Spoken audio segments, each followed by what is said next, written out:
जय जगन्नाथ ओडिशावासी आज जानुआरी 15 तारिख बुधवार 10टी गुरुत्वपूर्ण न्यूज उपरे नजर पकाइबा। आपणको भल पाइबा स्वरूप गोटे गोटे लाइक निश्चित भाव में करेंगे। चलतु आज सकाळ खबर उपरे नजर पकाइबा। परवर्ती खबर एणिकी मध्याह्न भोजन में छात्र छात्री को मिल क्षीर। छात्र छात्री को मध्याह्न भोजन में क्षीर देवाक सरकार पक्षर योजना। एने मंगलवार मत्स्य और पशु संपद मंत्री गोकुलानंद मल्लिक सूचना देइछन्ति। 200 ml विटामिन ए और डी युक्त क्षीर देवाक योजना करा जाउछि। गिफ्ट मिल्क माध्यम 29 स्कूल रे 1184 पिला क्षीर दियाजिवार शुभारंभ होउछि बोली मंत्री कहिछन्ति। परवर्ती खबर शेष होला धनुयात्रा। प्रायश्चित महोदधि स्नान करी महाप्रभु को क्षमा प्रार्थना करेंगे कंस। प्रबल प्रतापी मथुरा नरेशों वध सहित मथुरा नगरी में कंस राजुतिर परिसमाप्ति घटी। मंचरे मामू कंसों सहित भणजा कृष्ण भेट होगा पूर्व कृष्ण बलराम मथुरा भ्रमण करते। कृष्ण कुबलैया को वध करते, शिवधनु भंग करते, अष्टमल्ल द्वंद्वयुद्ध निहत करते। कंस निधन पर बंधीशाला उग्रसेन देवकी और वसुदेव को मुक्त कर उग्रसेन राज्याभिषेक करिसेंति श्रीकृष्ण। कृष्ण जय जयकार ध्वनि रे प्रकंपित होइछि मथुरा नगरी। आज राति 77तम धनुयात्रा रे जवनिका पड़ी। गला 11 दिन धरी बरगढ़ लगी रही सांस्कृतिक जुआर रे भट्टा पड़ी। परवर्ती खबर एलओसी निकट में लैंडमाइन विस्फोरण 6 जवान आहत। जम्मू काश्मीर रजौरी जिलार नौशेरा सेक्टर में नियंत्रण रेखा निकट में लैंडमाइन विस्फोरण घटी। यह विस्फोरण में 6 जन जवान आहत होइथिबा जनापड़ी। जवान माने पेट्रोलिंग रे थिबा समय यह विस्फोरण घटी। समस्त आहत जवान मानकु चिकित्सा पई राजौरीर 150 जेनेराल हॉस्पिटल रे भर्ती करा जाइछि। परवर्ती खबर देशवासी को मकर संक्रांति शुभेच्छा जणाइले प्रधानमंत्री। प्रधानमंत्री नरेंद्र मोदी देशवासी को मकर संक्रांति अवसर में शुभेच्छा और शुभकामना जणाइछन्ति। प्रधानमंत्री मोदी एक्स रे पोस्ट करी कहिछन्ति मकर संक्रांति रे अनेक अनेक शुभेच्छा और शुभकामना। उत्तरायण सूर्य को समर्पित यह पवित्र उत्सव सभी जीवन में नुआ शक्ति और नुआ उत्साह आणु। परवर्ती खबर बनक लगी नीति पई आज 5 घंटा बंद रहिबो साधारण दर्शन। श्रीमंदिर रे आज महाप्रभु बनक लगी नीति अनुष्ठित होबो। एही नीति पई साधारण दर्शन 5 घंटा बंद रहिबो। संध्या 5टारू राति 10टा जाए साधारण दर्शन बंद रहिबो। द्वितीय भोग मंडप पर बनक लगी कराजिबो।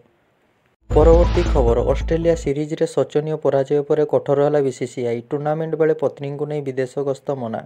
बॉर्डर गावस्कर ट्रॉफी रे टीम इंडियार लज्जाजनक पराजय पर कठोर है बीसीसीआई।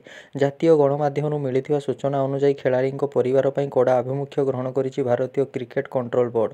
नुआ नियम अनुसार जदि कौनसी टूर्नामेंट 45 दिन किंबा ताठारु अधिक दिन धरी थाए तेबे 2 सप्ताह बा 14 दिन पर्यंत खेलाड़ी सह रही पारिबे परिवार लोक। अधिक दिन रहिबाकु मिलिबनी अनुमति। सेहीपरि जदि टूर्नामेंट 45 दिन कम थाए तेबे खेलाड़ी परिवार लोक मात्र 7 दिन पर्यंत रही पारिबे।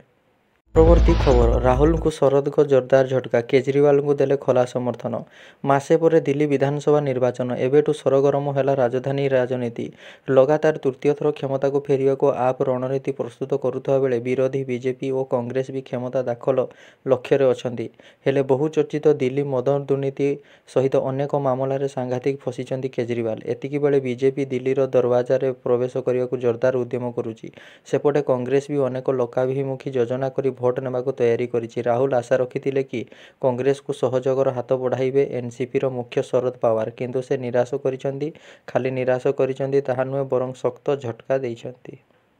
परवर्ती खबर मकर बुड़ पकाइले मुख्यमंत्री। ब्रिज उपरु सुभिला। पाटणा बैतरणी नदी में मकर बुड़ पकाइले मुख्यमंत्री मोहन चरण माझी। मकर संक्रांति शुभेच्छा जणाइछन्ति मुख्यमंत्री मोहन माझी।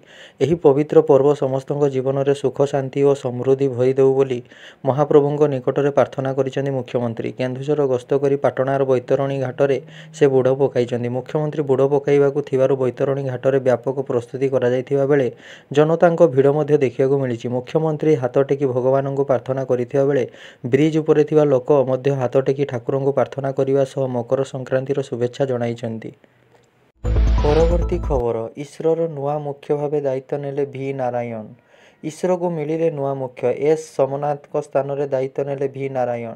से 2 वर्ष पई यही पदरे रहिबे। विशिष्ट वैज्ञानिक भी नारायण को भारतीय महाकाश गवेषणा प्रतिष्ठान बा इसरोर नुआ अध्यक्ष भाव में नियुक्त करा जाइछि। देश को चंद्रयान 3 रो ऐतिहासिक सफलता देइथिबा इसरो मुख्य एस सोमनाथ कार्यकाल आज शेष दिन। ପରବର୍ତ୍ତୀ ଓ ଶେଷ ଖବର, ମାଟ୍ରିକ ପ୍ରଶ୍ନପତ୍ର ଭାଇରାଲ ରଖିବାକୁ ବଡ଼ ପଦକ୍ଷେପ। ମାଟ୍ରିକ ପରୀକ୍ଷାରେ ପ୍ରଶ୍ନପତ୍ର ଭାଇରାଲକୁ ରୋକିବା ପାଇଁ ବୋର୍ଡ ପକ୍ଷରୁ ବଡ଼ ବ୍ୟବସ୍ଥା। ଚଳିତ ବର୍ଷଠାରୁ ମାଟ୍ରିକ ପରୀକ୍ଷାର ସମସ୍ତ ପ୍ରଶ୍ନପତ୍ର ରହିବ ୱାଟରମାର୍କ। ସେଲ୍ଫ ଡିସପ୍ଲେ ୱାଟରମାର୍କ ଥିବା ଏହି ପ୍ରଶ୍ନପତ୍ରର କୌଣସି ପୃଷ୍ଠାର ମୋବାଇଲ କ୍ୟାମେରା କିମ୍ବା ସ୍କାନରରେ ଫଟୋ ଉଠିଲେ ସେହି ୱାଟରମାର୍କ ଆସିଯିବ। କେଉଁ ପରୀକ୍ଷାର୍ଥୀଙ୍କର ସେହି ପ୍ରଶ୍ନପତ୍ର କେଉଁ ସେଣ୍ଟର ଏବଂ କେଉଁ ହଲ୍ ତାହା ଭିତରୁ ଜଣାପଡ଼ିଯିବ। ଦେଶରେ ପ୍ରଶ୍ନପତ୍ର ପ୍ରସ୍ତୁତ କରୁଥିବା ବିଭିନ୍ନ ଫାର୍ମ ଓ ଦେଶର ପ୍ରମୁଖ ପରୀକ୍ଷା ପରିଚାଳନା ବୋର୍ଡ ଅନୁଧ୍ୟାନ କରିବା ପରେ ଏହି ୱାଟରମାର୍କ ବ୍ୟବସ୍ଥା କରିଛି ମାଧ୍ୟମିକ ଶିକ୍ଷା ପରିଷଦ। ବୋର୍ଡର ପରୀକ୍ଷା ପରିଚାଳନା କମିଟି ଏହି ୱାଟରମାର୍କ ବ୍ୟବସ୍ଥାକୁ ଅନୁମତି ପ୍ରଦାନ କରିସାରିଛି। ପରୀକ୍ଷାମୂଳକ ଭାବେ ଆସନ୍ତା ସତ୍ରରେ ହେବାକୁ ଥିବା ପରୀକ୍ଷା ପ୍ରଶ୍ନପତ୍ରରେ ଏହି ୱାଟରମାର୍କ ଲଗାଯାଇଛି। ପ୍ରତ୍ୟେକ ପ୍ରଶ୍ନପତ୍ରର ସିରିଏଲ ନମ୍ବର ଓ ପରୀକ୍ଷାର୍ଥୀଙ୍କ ରୋଲ ନମ୍ବର ସମସ୍ତ ପ୍ରଶ୍ନପତ୍ରରେ ଏହି ୱାଟରମାର୍କ ବ୍ୟବସ୍ଥା ରହିଛି।